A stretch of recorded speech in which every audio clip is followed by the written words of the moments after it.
Welcome back to Holoscripts. It was supposed to be a perfect summer getaway. Five friends, one big car, a rental Airbnb cabin tucked between the dusty roads and endless trees. Just outside a forgotten town, we were chasing silence, freedom, and maybe some trouble. We did not know we did find something else. The Airbnb was decent, kind of old but clean. Rustic charms, as the listing said: wooden deck, a grill, two bedrooms, a pull out couch, and a hammock that sagged way too much. The nearest store, a gas station. 5 minutes down the road, we unpacked, argued over room choice, popped open drinks. Summer had officially begun. By evening, we were already low on ice, chips, and drinks. So Jack and I offered to make the first supply run. Came, Sarah and Lena stayed back, setting up for a bonfire.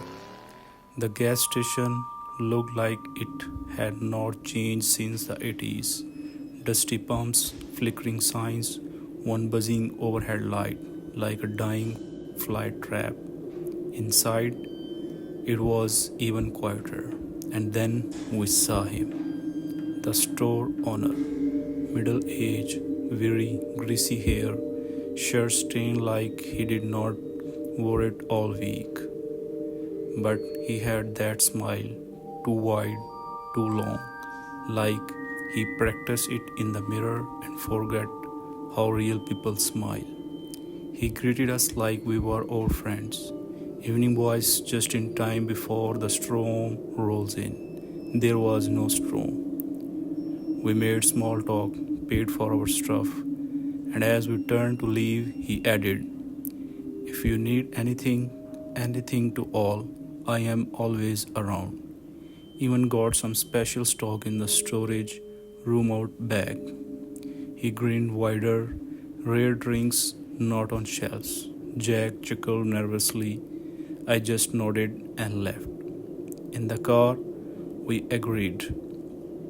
The guy gave off weird vibes. We told the others, made jokes around the fire. We should have left it all that. Next evening, Cam wanted beer, Sarah wanted marshmallows. Jack said he had drive. I went along, but this time Lena asked to come too. The three of us headed back to the station. It was darker now. The place looked more dead than closed, but the open sign blinked dimly. Inside, the owner stood at the counter waiting, still smiling, and remembered us. "Told you boys, I got the good stuff." "What a pig." Jack nudged me.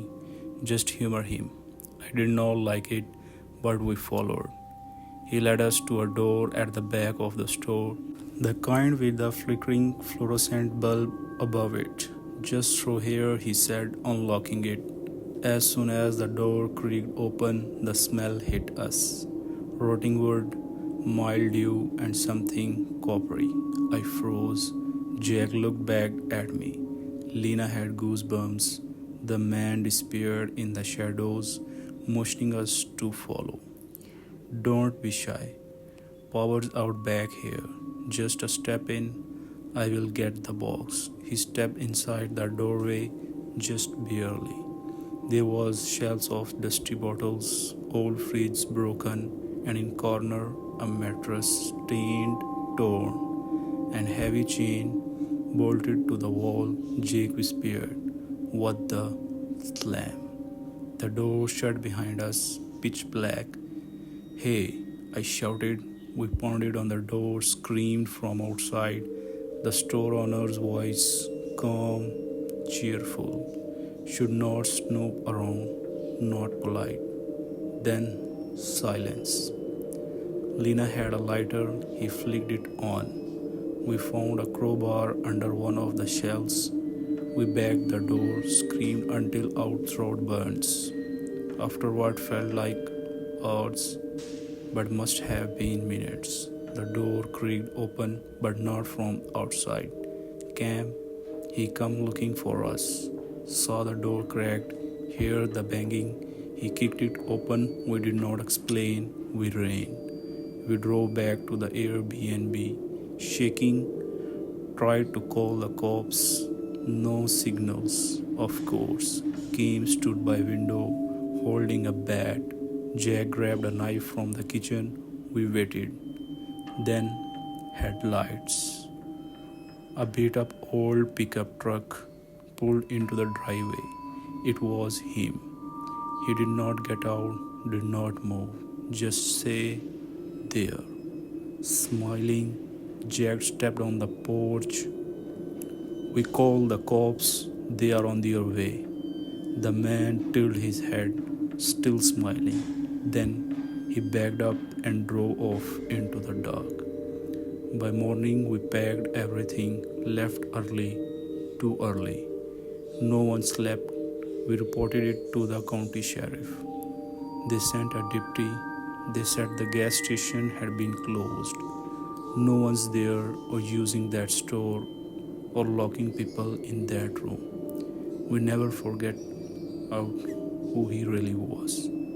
But sometime when I passed an old station off the highway and I see someone standing in the doorway, smiling a little too wide, I keep driving because some doors are better left.